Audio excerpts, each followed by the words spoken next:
Beh, essenzialmente perché le cose belle, fatte bene, buone, con grandi risultati vanno imitate oppure, come in questo caso, insomma, si entra a far parte di una squadra che ha lavorato bene. Anzi, fare rete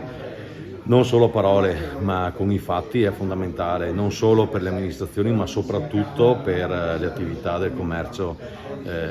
di vicinato. Quindi abbiamo avuto un grandissimo riscontro da parte dei gestori dei negozi, perché sono 37 adesioni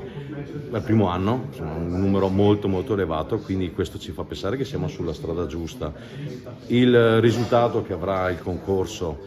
mi auguro che sia come gli anni scorsi, o addirittura meglio gli anni scorsi, sicuramente convincerà ancora di più per le prossime edizioni